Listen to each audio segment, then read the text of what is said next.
ഇതുപോലെ എവിടെയെങ്കിലും പോയി കഴിഞ്ഞാൽ അവിടുത്തെ ലോക്കൽ ഫുഡ് എന്താണോ അത് ട്രൈ ചെയ്ത് നോക്കലാണ് ഞങ്ങളുടെ ഒരു സ്റ്റൈല്. അപ്പോൾ അതുകൊണ്ട് നമ്മുടെ ഗൈഡ് നമുക്ക് സജസ്റ്റ് ചെയ്തത് ഇവിടുത്തെ നവാദ് റെസ്റ്റോറൻ്റ് ആണ്. അപ്പോൾ അവിടെ നിന്ന് ഡിന്നർ കഴിക്കാനാണ് ഞങ്ങളുടെ തീരുമാനം.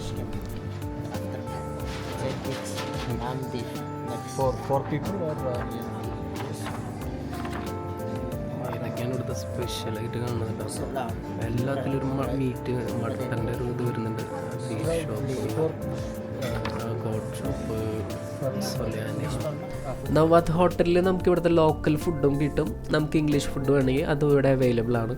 നമ്മൾ ഇന്ന് ട്രൈ ചെയ്യാൻ പോകുന്നത് അൽമാട്ടിലെ സ്പെഷ്യൽ കബാബും തെഷ്കിങ്കയും ഉണ്ടാ. തെഷ്കിങ്ക എന്ന് പറഞ്ഞാൽ ഇവിടുത്തെ ഒരു ലോക്കൽ റൈസ് ബേസ്ഡ് ഡിഷാണ്. നമ്മുടെ തെഷ്കിങ്ക ഓർഡർ ചെയ്തിട്ട് വന്നിട്ടുണ്ട്. നല്ല ബീഫ് പുലാവ് പോലെ ഉണ്ട്.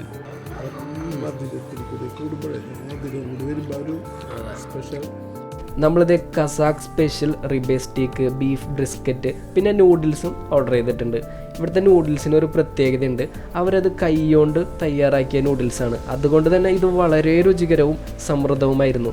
തണുത്ത കാലാവസ്ഥയിൽ ഈ ഭക്ഷണം കഴിക്കുമ്പോൾ ഒരു പ്രത്യേക സുഖം തന്നെ അനുഭവപ്പെടും. ഇവിടുത്തെ സ്പെഷ്യൽ ഷവർമ, അൽമാട്ടി സ്പെഷ്യൽ ഷവർമ. ഇവിടുത്തെ ഷവർമയുടെ ഒരു നീളം നോക്കി, നമ്മുടെ കൈയുടെ ഇത്രയുണ്ട് ഉണ്ടോ. രാത്രി ഡിന്നർ ഇത് മാത്രം മതി, സെറ്റാണ്.